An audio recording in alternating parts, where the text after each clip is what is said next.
আজকে আমি গাছ পাঠার মাংস রান্না করব আর এটা একদম অনুষ্ঠান বাড়ির মতো হবে খেতে।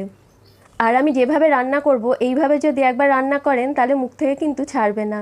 আর এঁচোড় খেতে ভালো লাগে কিন্তু কাটতে খুব বিরক্ত লাগে, বিশেষ করে এঁচোড়ের আঠার জন্য। তো এঁচোড় কাটার জন্য হাতেও কিছুটা সর্ষের তেল মাখিয়ে নিয়েছি আর বটিতেও কিছুটা সর্ষের তেল মাখিয়ে নিয়েছিলাম। আর এদিকে বাটিতে আমি কিছুটা গরম জল করতে বসিয়েছিলাম, তাতে নুন, হলুদ আর সর্ষের তেল দিয়ে তারপর যে এঁচোড়টা কেটে রেখেছিলাম সেটা জলের মধ্যে দিয়ে আমি ভাপিয়ে নিলাম। আর এদিকে আমি কিছুটা চিংড়ি মাছ নিয়ে নিয়েছি। অবশ্যই এই রান্নাটা আপনি চিংড়ি মাছ ছাড়াও করতে পারেন, তাতে কিন্তু কোনো অসুবিধা হবে না, খেতে কিন্তু একই রকম লাগবে। আর চিংড়ি মাছটা নুন হলুদ মাখিয়ে রেখেছি। এরপর কড়াইয়ে তেল গরম করে চিংড়ি মাছগুলোকে আমি ভালো করে ভেজে নেব। আর এদিকে আমি ফোড়নের জন্য কিছুটা গরম মশলা নিয়ে নিয়েছি। এখানে গোটা গরম মশলা আছে, শুকনো লঙ্কা আর গোটা জিরে আছে আর তেজপাতা। চিংড়ি মাছটা ভালোভাবে ভাজা হয়ে গেছে, এরপর চিংড়ি মাছটা আমি তুলে নেব। এরপর ওই কড়াইয়েই আরও কিছুটা আমি সর্ষের তেল নিয়ে নিয়েছি। তারপর যে গোটা মশলাগুলো রেখেছিলাম সেই গোটা মশলাগুলো তেলের মধ্যে ফোড়ন দিয়ে দিয়েছি।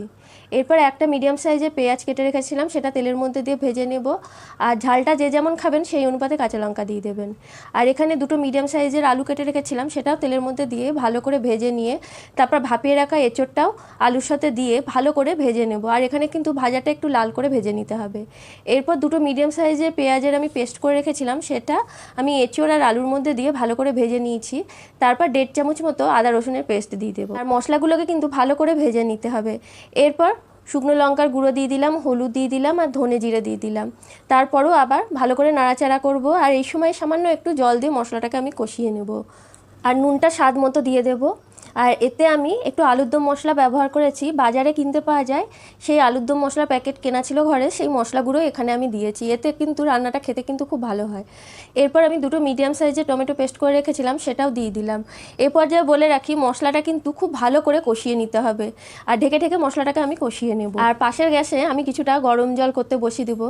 আর মশলাটা কিন্তু তেল ছাড়া অবধি ভালো করে কষাতে হবে। মশলা কিন্তু ভালো করে না কষালে পেঁয়াজ রসুনের কাঁচা গন্ধ থেকে গেলে কিন্তু খেতে খুব একটা ভালো লাগবে না। আর মশলা যত ভালোভাবে কষানো যাবে খেতে কিন্তু ততটাই ভালো হবে। এরপর আমাদের এঁচোড় চিংড়িটা যখন সেদ্ধ হয়ে আসবে তখন চিংড়ি মাছটা দিয়ে দেব। আর সবশেষে নামানোর আগে একটু চিনি দিয়ে দেবো আর ঘি গরম মশলা দিয়ে এটাকে ঢেকে রাখবো 10 মিনিট মতো। আর আমাদের এঁচোড় চিংড়ি একদম রেডি। আর এটা একদম অনুষ্ঠান বাড়ির স্টাইলে কিন্তু এঁচোড় চিংড়িটা হয়েছে। আর দেখতেও কিন্তু খুব সুন্দর হয়েছে আর খেতেও খুব ভালো হয়েছে। আপনারাও বাড়িতে একবার ট্রাই করে দেখতে পারেন। আর এরকম একটা এঁচোড় চিংড়ি থাকলে কিন্তু খাসির মাংসকেও হার মানিয়ে দেবে। আর আমার এই রেসিপিটি যদি ভালো লাগে অবশ্যই কমেন্ট করে জানিয়ে। আর পাশে থাকার জন্য ধন্যবাদ বন্ধুরা।